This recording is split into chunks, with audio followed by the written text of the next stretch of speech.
अस्सलाम वालेकुम। किसी हद तक मुबारक हो हम तमाम उन लोगों को जो कि इंटरनेशनल कोर्ट ऑफ जस्टिस से एक्सपेक्ट कर रहे थे कि कोई फ़ैसला आएगा और कोई ऐसा फ़ैसला आएगा जो कि हमारे लिए बेहतर होगा।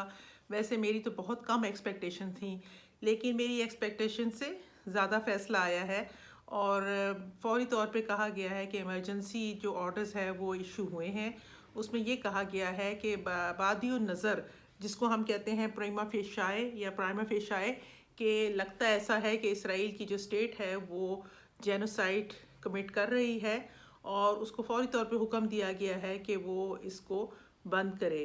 और ये भी हुक्म दिया गया है कि तमाम ह्यूमैनिटेरियन एड्स जो जो रोकी हुई हैं, ना खाना पीना और जो ह्यूमैनिटेरियन जो फैसिलिटीज़ हैं, मसलन इलेक्ट्रिसिटी है, इंटरनेट है, जो हेल्थ सर्विस है, उसको बहाल किया जाए। अब जिसका मतलब ये होगा कि फ़ौरी तौर पे जो हस्पताल हैं जो कि बंद हो चुके हुए हैं, जो हम कल बात कर रहे थे कि दवाएं नहीं मिल रही, सी सेक्शंस हो रहे हैं विदाउट एनी एनेस्थीसिया के, वो जो है वो मिलना चाहिए। और जो कहत पड़ने की सूरत हाल हो रही है वहाँ पे, वो रुकनी चाहिए। आप अंदाज़ा नहीं कर सकते कि वहाँ पे कितनी सर्दी है। मैं इस वक्त लाहौर में हूँ और लाहौर में इस वक्त जो दर्जा हरारत है रात का और सुबह अर्ली मॉर्निंग का, वो कोई है 5, 6, 7, 8 यहाँ तक जा रहा है, 5 to 8 तक। अगर आप उस इलाके में जाएं, फ़लस्तीन के इलाके में, क्योंकि वो रेगिस्तान है और वहाँ पे गर्मियों में भी रात का टाइम जब आता है और अर्ली मॉर्निंग जो होती है, वहाँ पे आप सोच नहीं सकते कि कितनी सर्दी होती है। आप थर थराते हैं गर्मियों में, क्योंकि रेत है ना, रेगिस्तान है। तो जो रात का और अर्ली मॉर्निंग का टाइम है वो तो शदीद सर्दी का होता है गर्मियों में।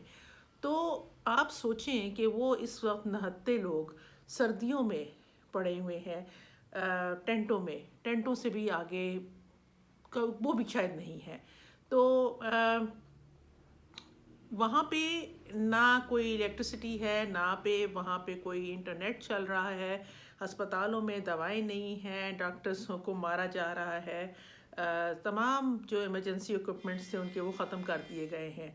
इसी को कहते हैं ना नस्ल कुशी, इसी को कहते हैं जेनोसाइड। तो एक तरह का ये जो स्टे ऑर्डर होता है ना, जिस तरह स्टे किया है, लेकिन फौरी तौर पे सीज़ फायर का ऑर्डर नहीं आया और वो ज़रा सा उसकी कमी रह गई है। अगर वो सीज़ फायर का ऑर्डर कर देते तो वो बहुत बेहतरीन था।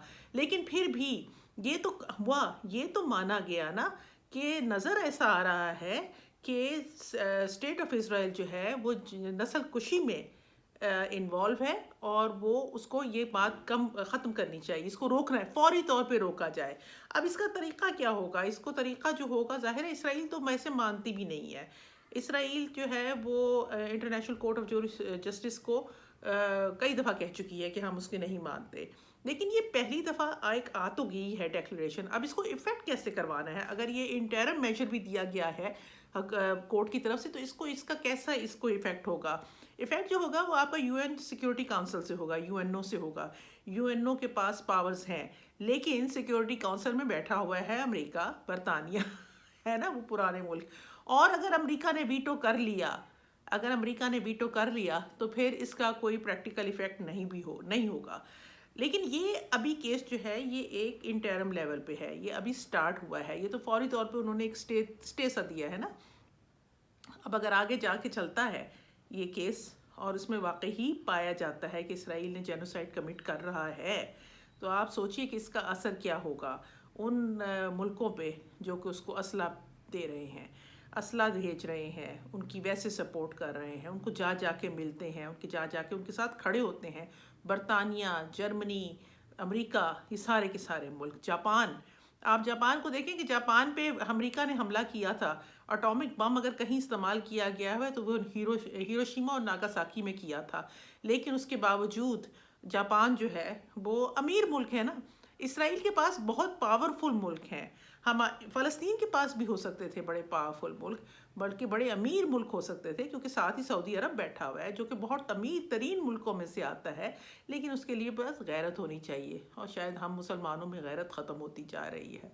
हमारी औरतें, हमारी बच्चे, हमारी बच्चियाँ नंगे सर वहाँ पे बैठी हुई हैं, کھلے آسمان کے نیچے، اور ہم جو ہیں وہ نیا سال منا رہے ہیں، ہم دھوم دھام کر رہے ہیں، ہم اسرائیلی پروڈکٹس استعمال کر رہے ہیں، ہم کوکو کولا پی رہے ہیں، ہم میک ڈونلڈ کھا رہے ہیں، ہم KFC کھا رہے ہیں، یہ ہم سب پاکستانیوں کے لیے بھی ہے، اسلامی جمہوریہ پاکستان جو کہ بہت بڑے بڑے مسلمان یہاں پہ رہتے ہیں، تو ذرا سوچنا چاہیے نا کہ ہم کیا کر رہے ہیں۔